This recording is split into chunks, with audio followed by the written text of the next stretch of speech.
Truth doesn't have to be on the scaffold. And isn't it time to get wrong off the throne? If our country is being taken into a moral swamp, it can, with God's help, be rescued. Not by God alone, but by a rising tide of morally based people who know how to get out of a swamp and who are determined to repudiate all those who want America bogged down in the muck of a swamp. The John Birch Society that I represent is anti-communist, anti-big government, anti-Federal Reserve, anti-federal income tax, anti-almost everything federal.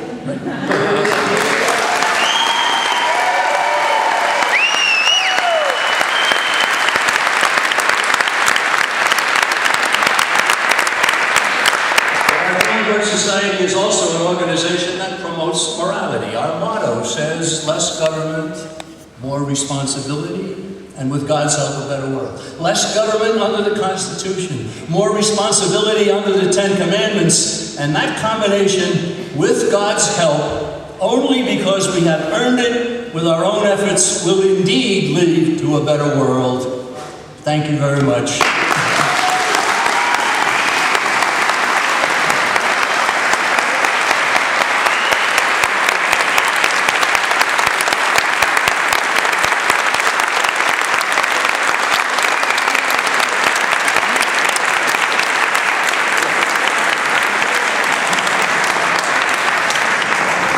It is now my pleasure, as was done so many years ago when they dumped the tea in the harbor, to dump the Humanist Manifesto.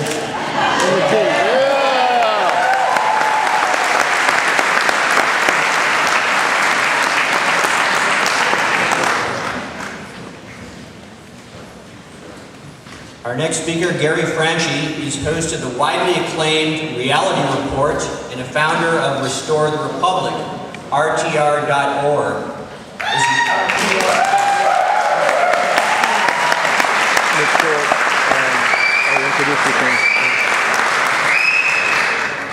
As well as being the documentary filmmaker of the outstanding Don't Tread on Me, Don'tTreadOnMeMovie.com. If you haven't seen this movie, it's a game changer. Yeah. It is.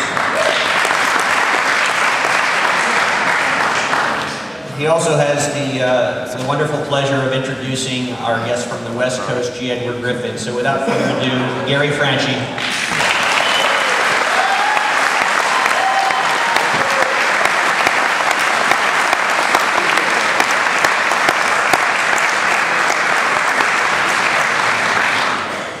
Wow. That's all I could say. You are It is just an absolute honor to be here on this stage, especially following John McManus, who is responsible for my awakening. In fact,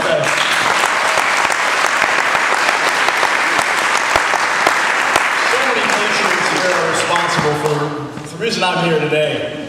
One VHS tape that I found, an overview of our world, was so inspiring.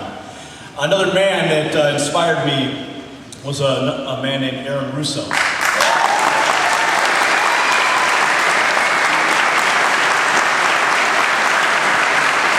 Russo created a film called America, Freedom to Fascism. That film was seen by millions and millions of people across this country and sparked a revolution that led into and fed into the Ron Paul revolution.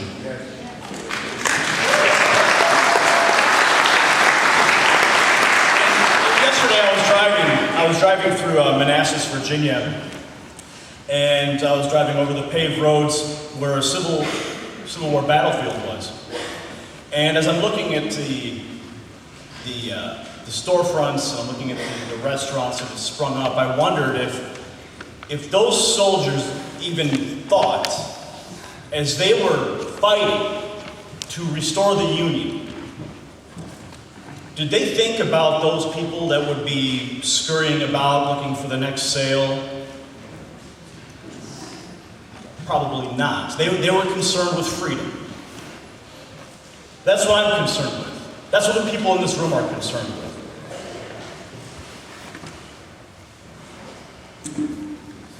with. We find ourselves here today because we have felt the shift away from freedom.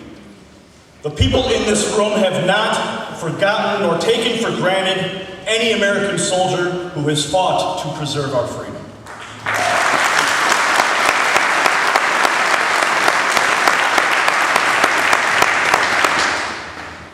Those soldiers fought to preserve the Union. Likewise, we have a job to do, to preserve the Union. We are the new soldiers in the Second American Revolution.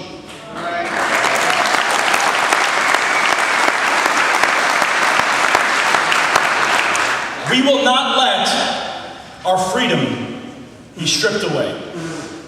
We will not offer up our wives and our children to be digitally strip searched at checkpoints.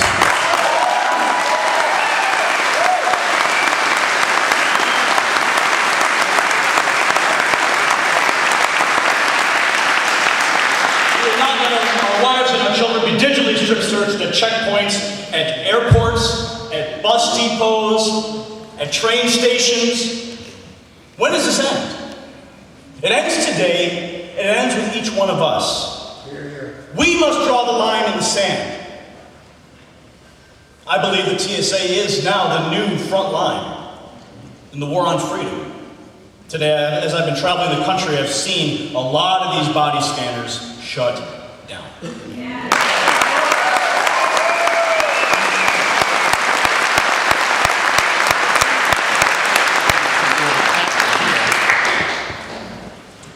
Now, it's interesting to note that there's a man here, and this is a magazine called Homeland Security Today.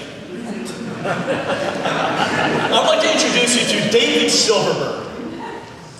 And in his most recent letter to the letter from the editor, he says, I read this, my jaw dropped.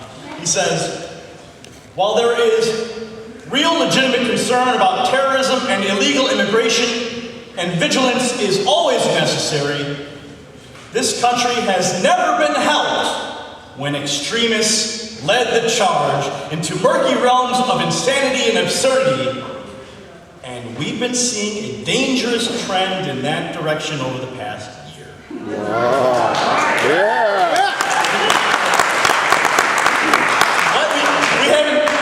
Wait, extremists? Wait, what? This nation was founded on extreme behavior.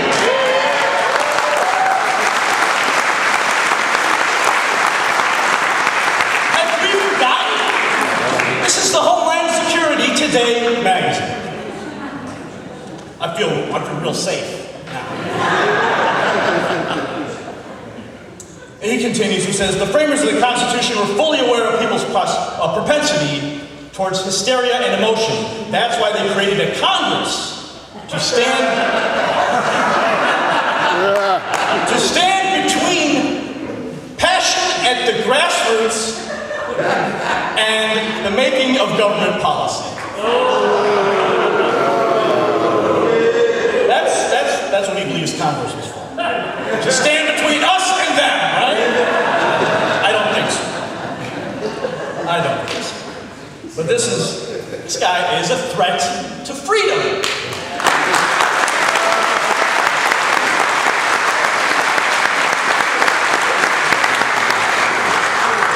And I was in Phoenix last week, and I was at the Freedom Summit, hosted by Freedom's Phoenix and Ernest Hancock. And as I was traveling through the airport, I picked up another magazine here. This is Newsmax. And I was blown away again at the cover of this magazine. Red, white, and blue, stars and stripes forever, all that good patriotic stuff. And then it says right here, the revolution begins. Where have you guys been all this time? The revolution's been going on for years. And then on the cover they have, they have Sarah Palin, they have Glenn Beck. And I'm thinking, no. We need to have Stuart Rose.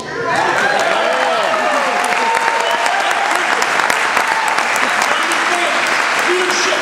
These are the men that belong on the cover of this magazine.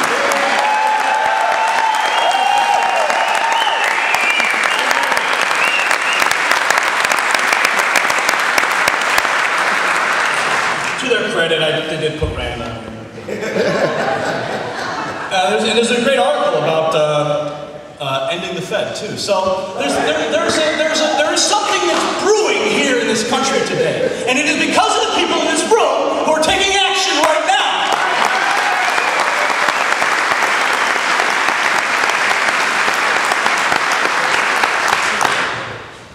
The message of freedom and liberty is infectious. That's why we see mainstream media starting to parrot the words of Ed Griffin. That is why they are parroting the words that come out of my mouth. I hear Glenn Beck go, it's time to restore the Republic. I said, what did he say? I said last month he was calling me, because I'm a Ron Paul supporter, he called me a terrorist. Has he seen the light suddenly? I don't know. Maybe he has, maybe he hasn't. But the bottom line is, the message resonates with the American people. And that is why it's so important for each one of us to have the courage to stand and speak, merely speak, the freedom message.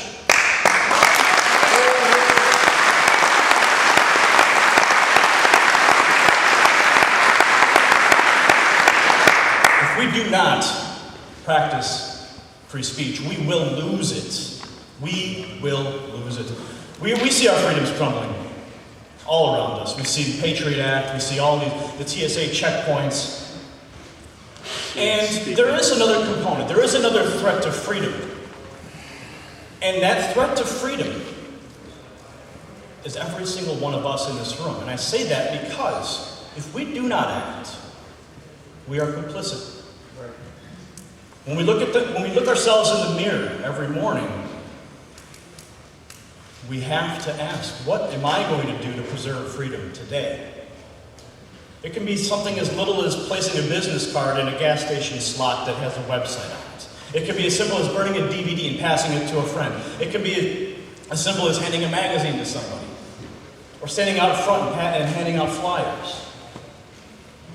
But we have to be willing to do it. No matter what little chatter we hear on the side and little snickers of people saying, oh, you know, you're an extremist. Like a badge. Southern Poverty Law Center has recently labeled me Patriot number 9. I'm an extremist.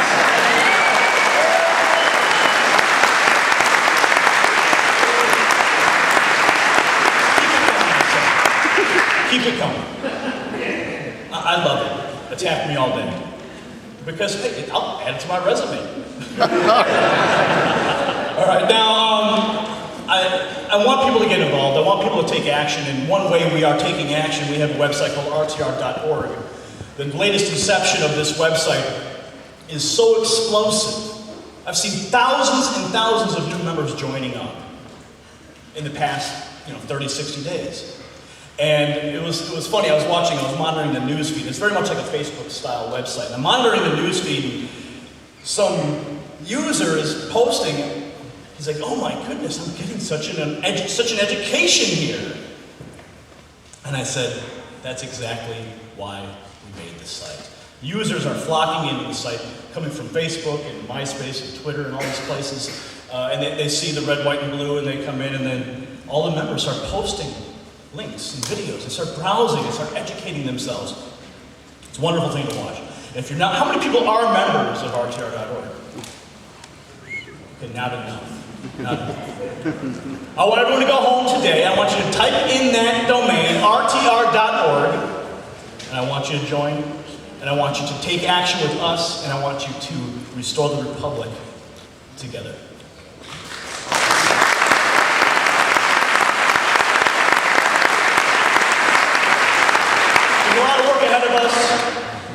Like I said, the greatest threat to freedom is each one of us. We do not act. Now, what am I going to throw in to the tea barrel there? I've got a TSA badge. Yeah.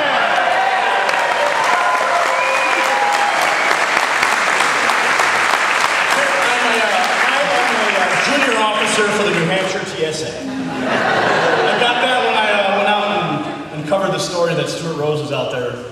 I know that's another topic for another day, but I'm going to drop this in.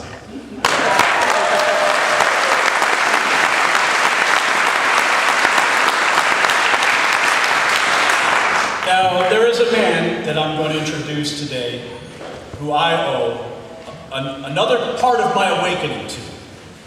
He's been fighting for freedom longer than even when I was a glimmer in my mother's eye.